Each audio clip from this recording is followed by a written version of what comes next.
Donc voilà, bienvenue en tout cas sur cette nouvelle session des rendez-vous de l'IFTH. La dernière a été un petit peu agitée, c'était sur le salon du Made in France où on a essayé de faire un direct qui a été un petit peu compliqué.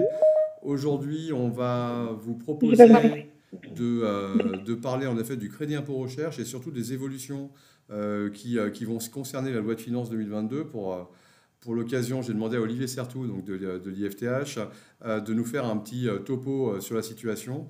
Alors, juste pour que la séance se passe bien, je vous demanderai juste de bien couper vos micros, de faire attention en effet à ne pas les réouvrir, de poser des questions dans le chat et on reviendra après sur l'ensemble de vos questions en fin de présentation.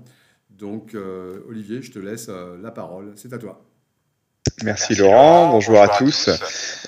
Effectivement, aujourd'hui, un sujet, une fois n'est pas coutume, non technique, mais néanmoins intéressant parce que lié au financement. Alors on parle de crédit d'impôt recherche, effectivement, je pense que toutes les personnes connectées ont déjà au moins entendu ce terme-là.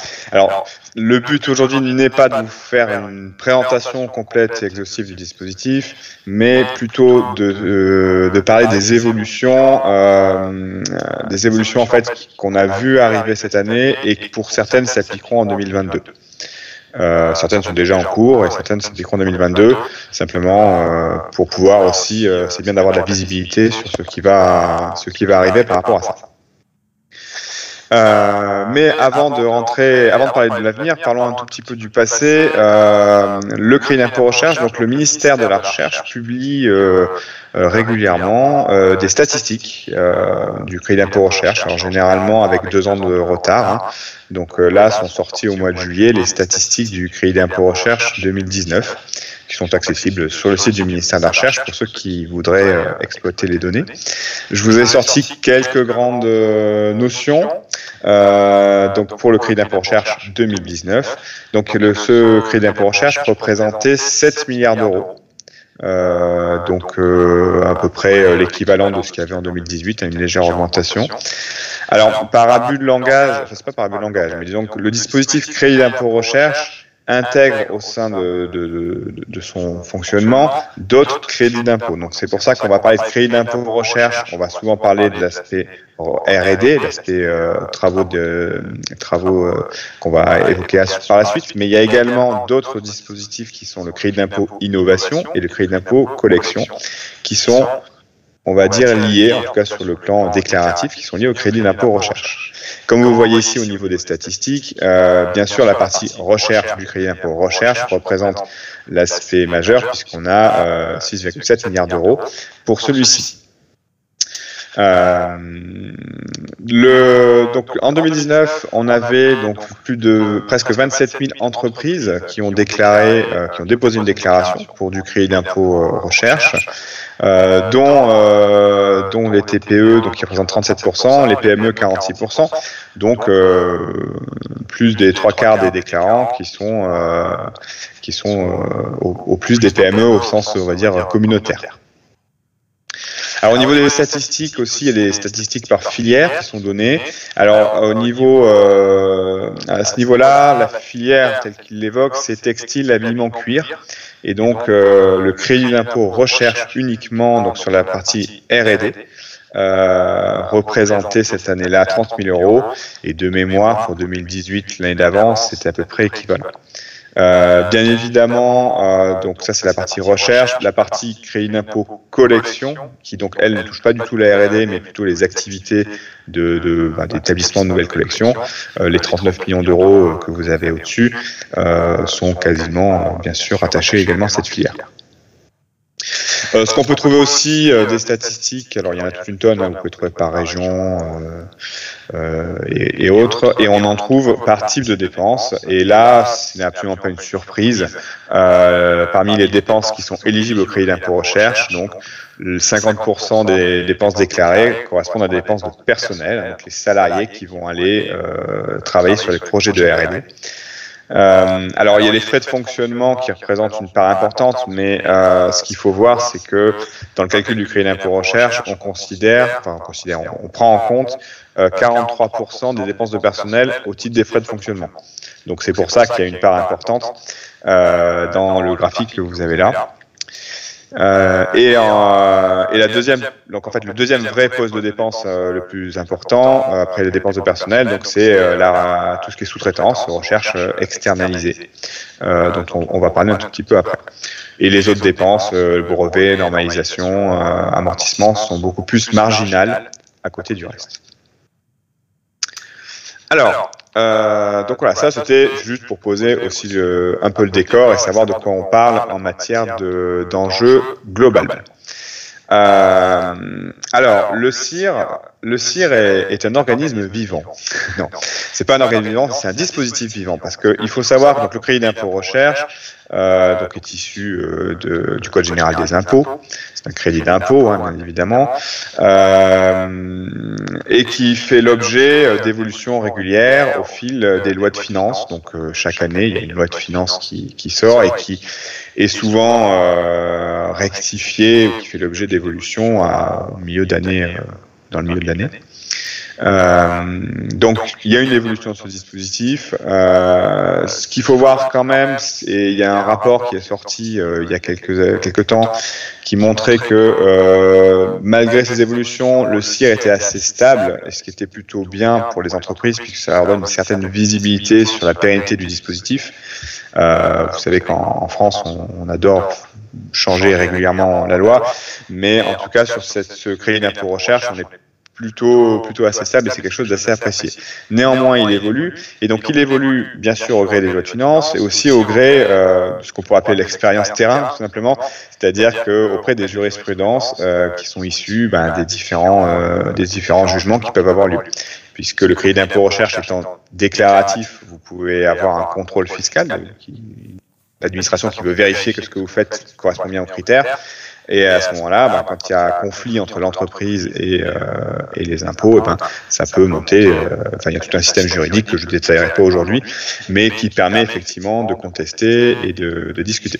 Et donc tout ça arrive effectivement à créer certaines jurisprudences et qui se retrouvent à un moment ou à un autre dans la loi. Enfin, dans la loi, en tout cas dans la pratique du crédit d'impôt recherche. Alors justement, je ne sais pas si certains d'entre vous se sont amusés à regarder les textes de loi dans le Code général des impôts. C'est quelque chose de très, très aérien, on va dire. C'est-à-dire que ça donne les grandes tendances. Et donc la mise en application de ça, c'est au travers de ce qu'on appelle la doctrine administrative. Donc ça, c'est un document qui est mis à jour maintenant en temps réel, on va dire, qui est disponible. Vous tapez doctrine administrative ou BOI sur Google, vous les retrouverez. Et donc justement, l'objet de ce qui va suivre, c'est que cette doctrine a été mise à jour donc le 13 juillet dernier. Et ces mises à jour intègrent un certain nombre de choses qui étaient pour certaines des pratiques, mais qui n'étaient pas forcément écrites, et pour d'autres, des évolutions qu'on attendait et puis qui seront mises en application maintenant, voire l'année prochaine. Alors, donc maintenant, je vais détailler en fait les différents éléments qui ont évolué par rapport qui ont évolué en tout cas ce qui a été intégré dans cette doctrine. Alors le premier, c'est le nerf de la guerre, c'est l'éligibilité technique, puisque dans le crédit d'impôt recherche, la première chose à faire, c'est d'identifier tous vos projets, toutes vos activités qui rentrent dans les critères d'éligibilité.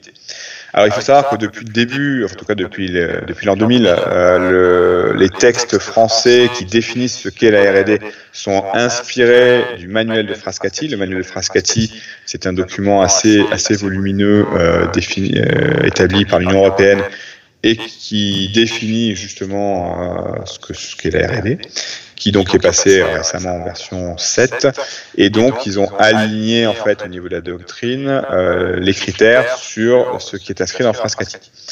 Donc les 5 critères qui définissent la R&D, donc pour l'éligibilité au CIR, sont les suivants. Donc on a un critère de nouveauté, ça veut dire qu'on a des choses qui existent sur le marché, mais on va mettre en avant une nouvelle fonctionnalité, un nouveau service. Il faut qu'il y ait un critère de nouveauté. L'incertitude en termes de résultats.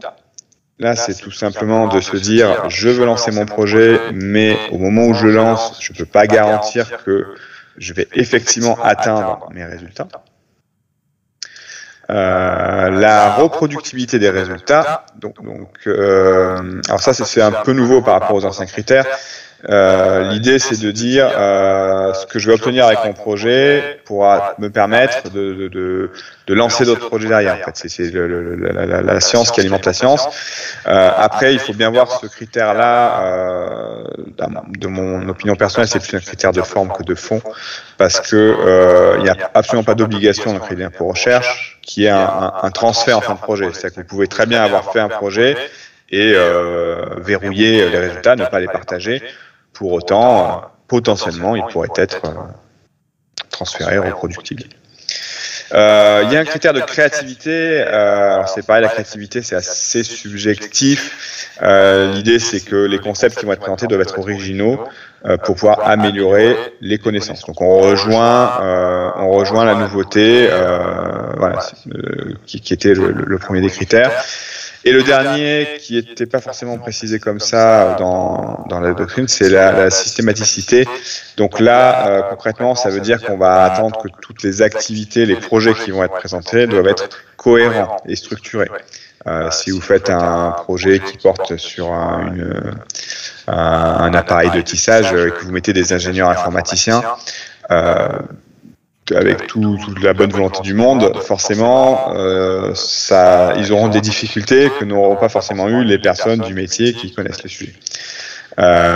Donc voilà. Et donc aujourd'hui, en tout cas demain, quand on défendra les projets de R&D, il va bien falloir mettre en avant, pour justifier aussi, ces critères.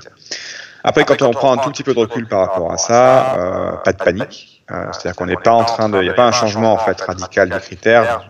Comme vous l'avez entendu un petit peu au travers de ça, pour ceux qui connaissaient les critères avant, l'histoire du CIR, c'est simplement, ça reste, il faut une innovation, il faut qu'il y ait des verrous techniques, c'est-à-dire qui empêchent de pouvoir réaliser cette innovation, et il faut positionner cette innovation par rapport à l'existant. Donc l'existant, ce qu'on appelle l'état de l'art dans le crédit d'impôt recherche, c'est-à-dire est-ce que j'ai des solutions dans des publications, dans l'expérience, dans ce qui est partagé. Est-ce que j'ai des solutions pour résoudre mes verrous techniques?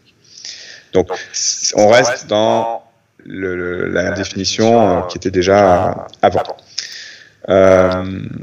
Alors, sur l'aspect, justement, état de l'art technique, au sens du crédit d'impôt recherche, donc ce qui est précisé dans la doctrine, une fois de plus, ce sont des précisions, mais on peut s'appuyer dessus quand on défend un dossier.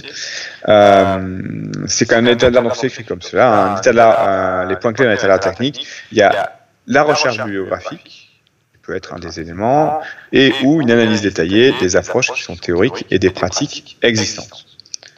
Donc, ce qui signifie qu'il n'y a pas une obligation absolue de faire une bibliographie de 50 pages pour pouvoir justifier son projet de R&D.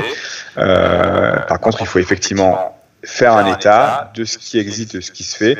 Le but étant de montrer que votre projet qui est éligible ne peut pas fonctionner si on se contente de ce qui existe. On va être obligé d'aller chercher plus loin.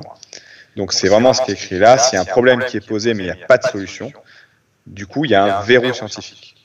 Et en fait, finalement, c'est parce qu'il y a ce verrou que je vais devoir engager des travaux de R&D, que je vais devoir faire travailler les gens de chez moi, éventuellement des organismes comme l'IFTH ou d'autres.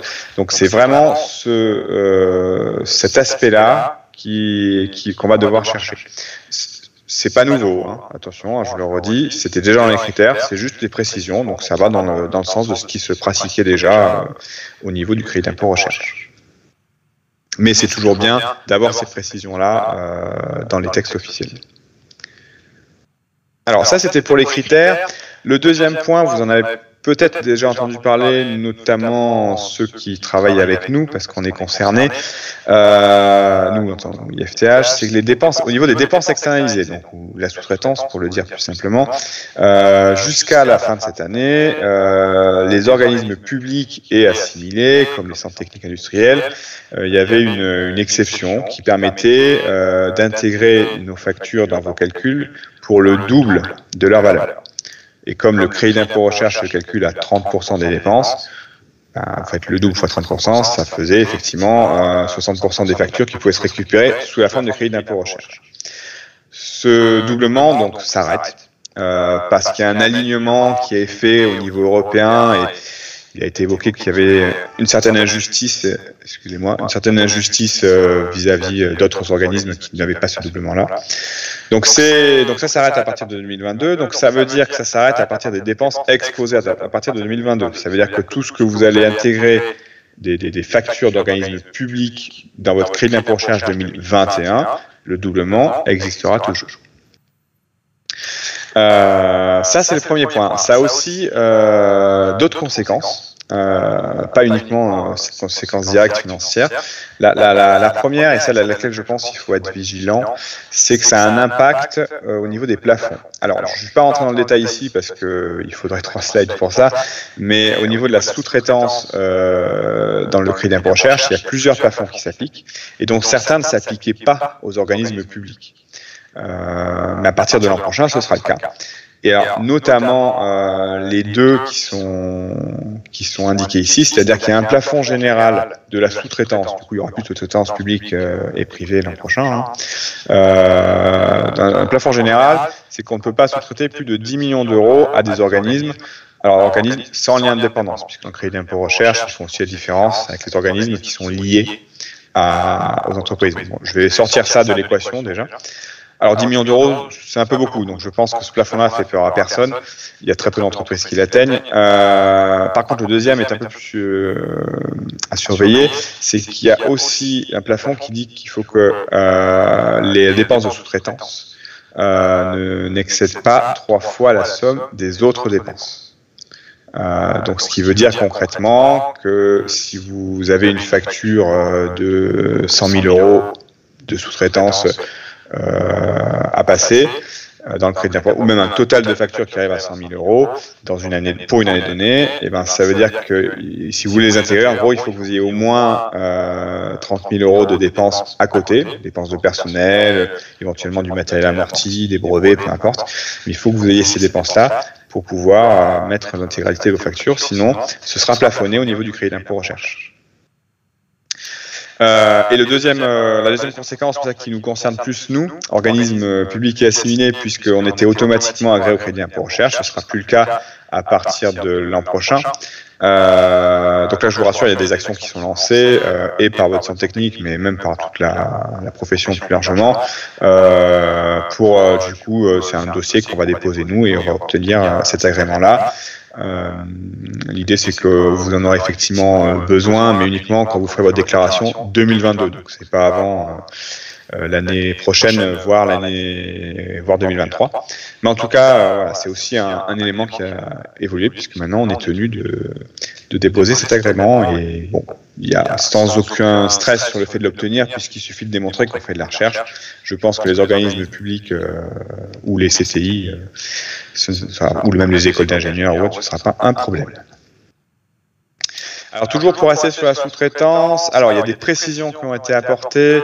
Une précision alors qui était déjà bien indiquée, hein, enfin pour ceux qui ont déjà fait du crédit d'impôt recherche ou qui sont accompagnés par des cabinets de conseil, ça c'était déjà intégré depuis quelques temps. L'idée c'est que quand vous avez une dépense externalisée, elle est éligible, elle peut être éligible si elle concourt à l'avancement technique d'un projet. C'est-à-dire que par exemple, une fois de plus, je prends un exemple IFTH, vous prenez un test, vous faites faire un test de caractérisation à l'IFTH. Bon, bah, sur une machine qui existe avec un technicien qui en fait 50 par an, il n'y a pas d'innovation en soi là-dedans, sauf que ça, vous le demandez dans le cadre d'un développement d'un projet qui est innovant chez vous, parce que vous développez un textile ou d'autres fonctionnalités. Et donc, à ce moment-là, eh ben, cette facture-là qui concourt donc qui rentre bien, il faut bien que ça rentre dans le cadre d'un projet de R&D éligible au CIR, vous pouvez l'intégrer. Faut bien que ce soit un morceau d'étude, quoi. Vous avez vraiment cette notion-là. C'est en gros, si vous faites faire un test pour la qualification d'un produit ou autre, ça passera pas, quoi. Il faut que ce soit dans l'avancement technique d'une étude.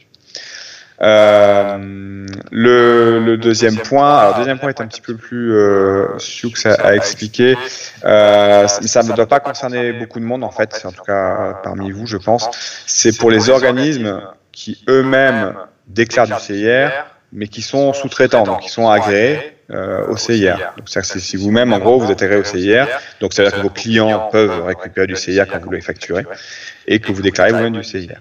À ce moment-là, la précision qui a été apportée, c'est que la règle, c'est que le sous-traitant, donc du coup, s'il vend une prestation éligible, il doit retirer le chiffre d'affaires de son calcul de crédit d'impôt recherche, comme quand on fait avec une subvention. Et là, ce qui est précisé, c'est qu'il doit retirer le chiffre d'affaires qui correspond aux dépenses éligibles et pas total. Ce qui est déjà un progrès si la prestation qui est proposée contient des volets qui ne sont pas éligibles. Alors, autre poste de dépenses, c'est dépenses de personnel. Donc là, ce sont des précisions. C'est pareil, c'est pas le cœur du sujet, mais c'est toujours bon à savoir. Les intérimaires, c'était un gros sujet de débat entre l'administration et les entreprises. Donc, il est précisé, j'ai vu ce qui est en italique, c'est ce qui est issu du texte, que dès lors qu'ils sont personnels de recherche et directement affectés aux opérations de R&D, à ce moment-là, on peut considérer que les intérimaires sont intégrés pour le compte de leur facture d'intérim non margée. Il y a aussi des précisions du personnel dit de soutien, alors qui dans les textes de soutien, c'est pas le personnel R&D, donc il est exclu. Donc il est précisé que ça concerne des activités administratives, donc les tâches de bureau, les services financiers, les RH, le juridique, le marketing, etc. Donc voilà, il y a toute la liste ici qui est indiquée.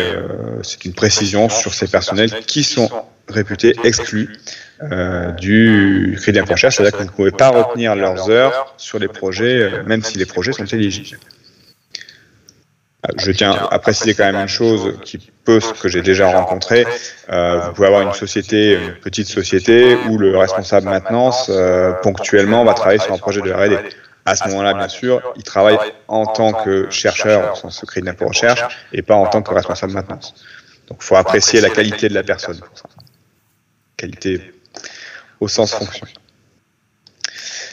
Autre point qui a été intégré, alors c'est pareil, c'est pas forcément une révolution, c'est pour les entreprises qui bénéficieraient de prêts à taux zéro, le fameux prêt à taux zéro PTZI, de BPI France, pardon. Donc là, ça a été indiqué que c'est traité comme des avances remboursables. Donc vous savez, dans le crédit d'impôt recherche, quand vous avez une subvention, vous devez la déduire de votre calcul. Quand vous avez une avance remboursable, au moment où vous percevez l'avance, vous la déduisez comme une subvention. Et quand vous la remboursez 2-3 ans plus tard, vous la réintégrez dans votre crédit d'impôt recherche à ce moment-là. Et bien, pour le prêt à taux zéro, c'est la même chose. Donc à déduire quand il est encaissé et à réintégrer lorsqu'il est remboursé.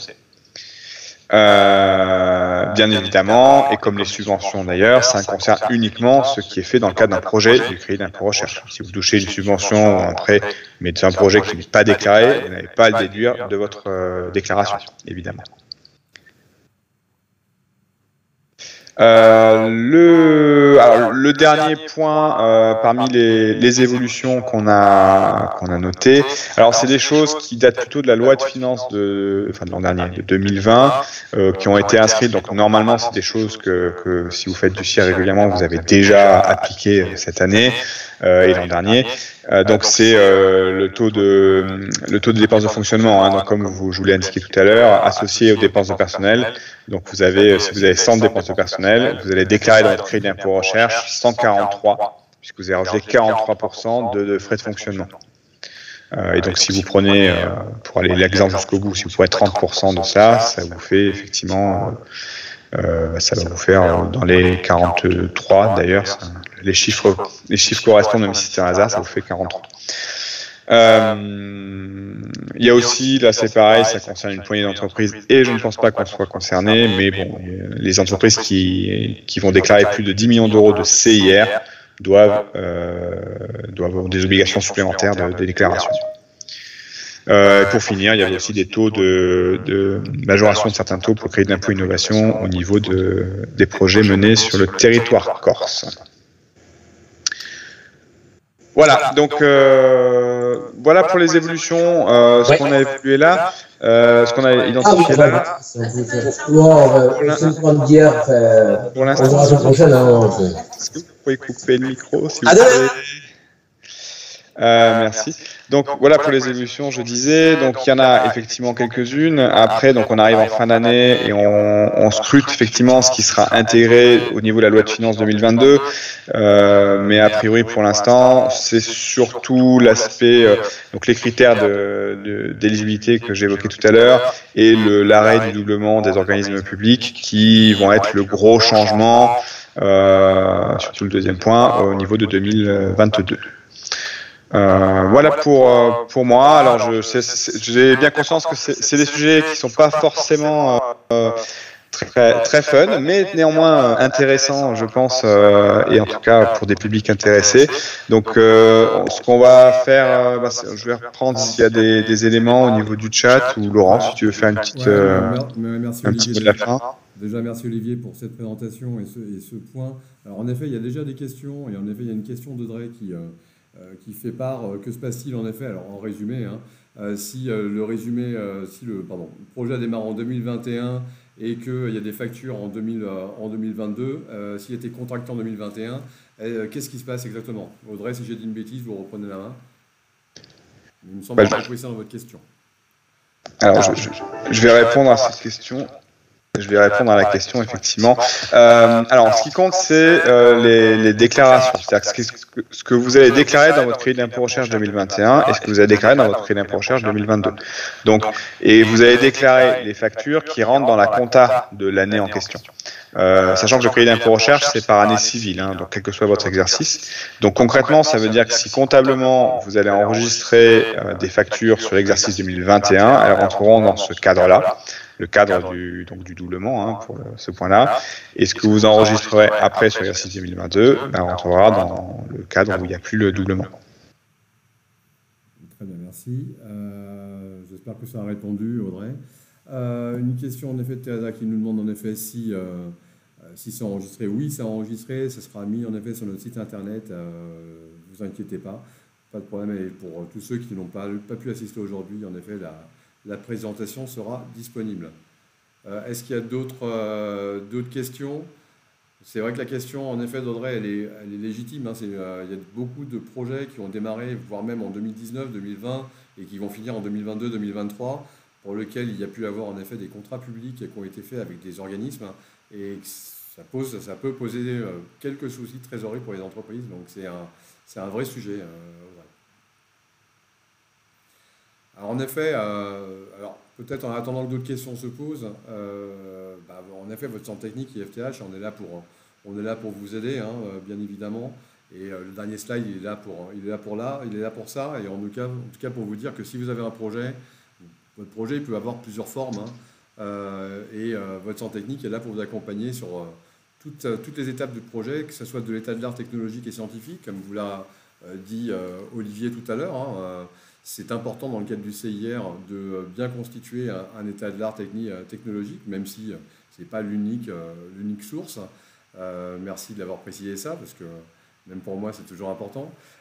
L'écriture et la formalisation d'un projet de recherche, élaboration des dossiers de financement, c'est quelque chose sur lequel IFTH n'était pas forcément positionné jusqu'alors. Alors l'écriture du projet de recherche, bien évidemment, on accompagne depuis très longtemps dans cette optique-là, mais la recherche de financement additionnel au CIR, ce n'était pas quelque chose pour lequel on s'est spécialisé. Depuis quelques années déjà, on a aidé pas mal d'entreprises, et Olivier, merci d'ailleurs de l'avoir fait. On a eu quelques PIA qui ont été déposés pour les industriels et qui ont permis en effet d'avoir quelques milliers d'euros, quelques centaines de milliers d'euros de subventions, et c'est toujours utile quand on démarre un projet en termes de management du risque. Mais il y en a d'autres, il n'y a pas que les PIA, on a des dossiers en ce moment avec l'ADEME. On essaie de se tenir au courant en effet de l'écosystème de financement. Alors on n'a pas la prétention de tout maîtriser, de tout connaître, mais en tout état de cause, on est toujours en capacité de vous aider, de vous accompagner aussi sur les financements additionnels. Et bien évidemment, Et on a un réseau de partenaires qualifiés pour ça aussi, justement, comme le dit Laurent. On prétend pas avoir la science infuse là-dessus, mais on a les bons contacts des bonnes personnes qui, elles, l'ont, donc pour faire tout l'accompagnement qui est nécessaire là-dessus. Et donc, en effet, bon, management de projet, mise à disposition de nos plateaux techniques. Alors, on a un certain nombre de plateaux, en effet, pour vous permettre, en effet, de faire la preuve de concept. Donc, n'hésitez pas aussi. Un projet, c'est aussi faire la preuve de concept, s'assurer derrière que tout est OK, s'assurer par des laboratoires de recherche de la performance. On est là également pour vous accompagner là-dessus. Et puis la finalité, c'est pour vous permettre en effet les dossiers techniques à la fin. Quand on a besoin en effet de faire la preuve derrière, de monter un dossier CIR, de monter un dossier BPI derrière, parce que pour vous, c'est les enjeux financiers. Et on est là pour vous accompagner aussi dans cette démarche-là. Il y a une question du coup qui nous tombe. Bonjour, le CIR pour l'élaboration des nouvelles collections est-il toujours valable? Alors ça, c'est en effet, donc c'est le CIC, donc du coup.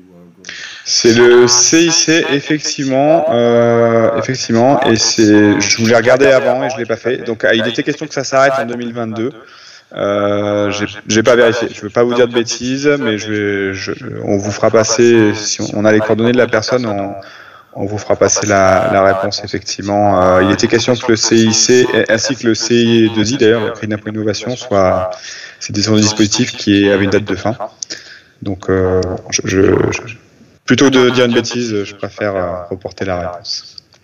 D'accord, mais de toute manière, on essaiera, vous êtes tous inscrits, donc vous allez tous avoir la vidéo, et en même temps, on essaiera de vous faire parvenir à la réponse par emailing à tous les gens qui sont inscrits dans je dirais dans la liste de diffusion pour cette séance.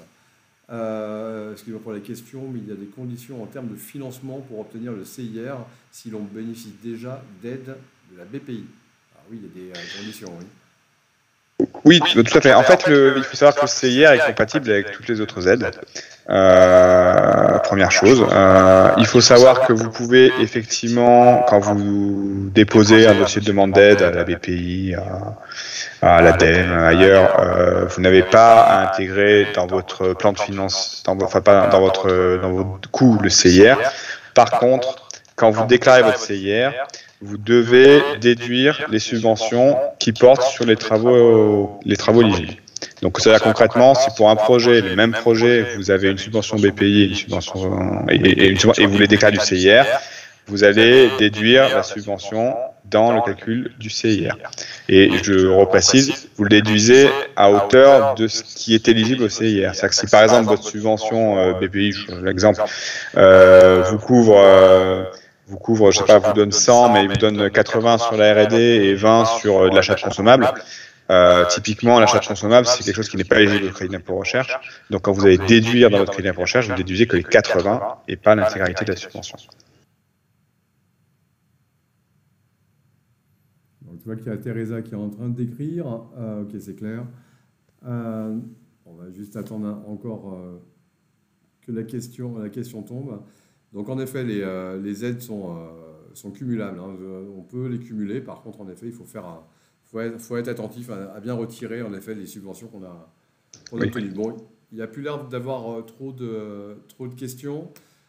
N'hésitez pas, si vous avez une quelconque question par la suite. Alors, simplement, vous avez une idée de projet, vous voulez avancer là-dessus et vous ne savez pas comment vous y prendre.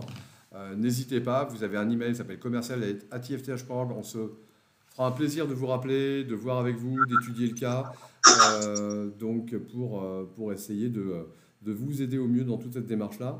Identique pour des questions de crédit impôt recherche, n'hésitez pas. On est vraiment là pour vous accompagner, pour vous aider. Écoutez, s'il n'y a pas d'autres questions, on va pouvoir s'arrêter là et en vous souhaitant une excellente soirée.